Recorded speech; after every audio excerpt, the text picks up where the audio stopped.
Her new album is called Butterfly, and it already has turned out a Billboard #1 single. Mariah Carey, good morning. Good to see you. Good morning. That's a lot of success in a very short time when you think about it. 80 million albums and the top-selling female recording artist. How's it feel?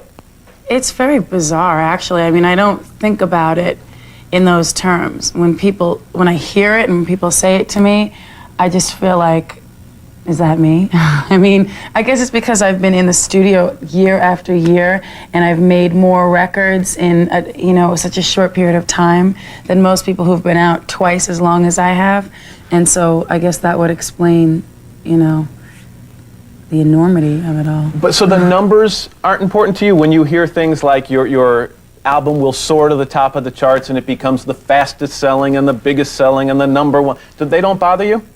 I can't focus on that at all, because when I'm in the studio, especially with this record, I was just completely focused on what I was doing in terms of the music, and it was a big release for me just to be able to be in the studio making the record and expressing myself through the music. And so if I were to sit there and go, this will be my chart-topping hit, it would have it would just take away from my creativity. But people have a weird habit. What they like to do is they like to say, all right, now look, her last CD came out and it went right to #1 on the Billboard chart. If this one doesn't, they like, well, it's a disappointment for Mariah, and what happened, and is Mariah finished? I mean, people tend to like to put you into, numerical categories.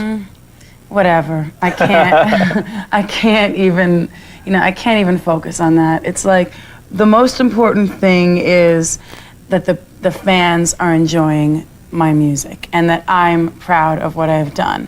And I feel that I've really, really put my heart and soul and everything that I have into this album, and I'm very proud of it. You talk about pride. You do write almost all your own songs, or you co-write them with someone else. Does that make it easier when you're performing the songs to kind of bring them from the heart, as opposed to trying to sing someone else's words? Well, basically the only songs that I've ever done that I haven't written have been remakes, covers of other songs.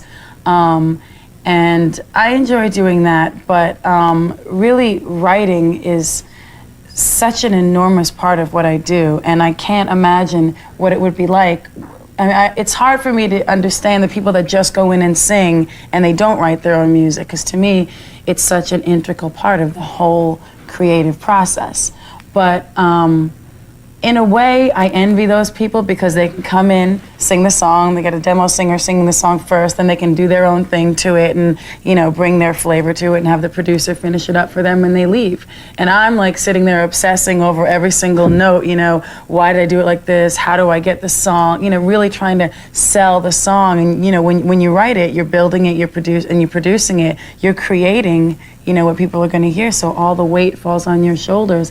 And since I've been in the studio, year after year, since my first album, it's been a learning process every single time. And this time, I've really put a lot of realness into the music. There's a lot of myself on this album.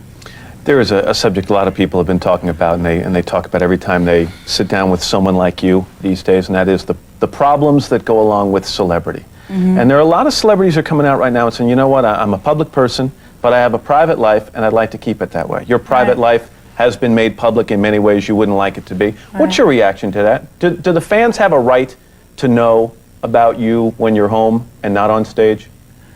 I think that the fans who care about you, they like to feel closer to you, and they like to feel that they have an understanding of who you are as a person. And I think that can be obtained by giving interviews and meeting fans and doing shows and stuff like that. Sometimes, of course, as we've seen in so many cases, paparazzi and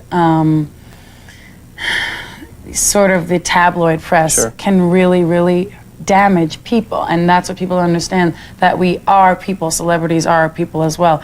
And yes, it's hypocritical, because of course you need the press, but then sometimes there's a very fine line that gets crossed over a lot. And you have to remember that the people who may be going out there paying $12, $13 for your CD are also paying the $1.50 to go out and buy that tabloid magazine to learn more about you. Right.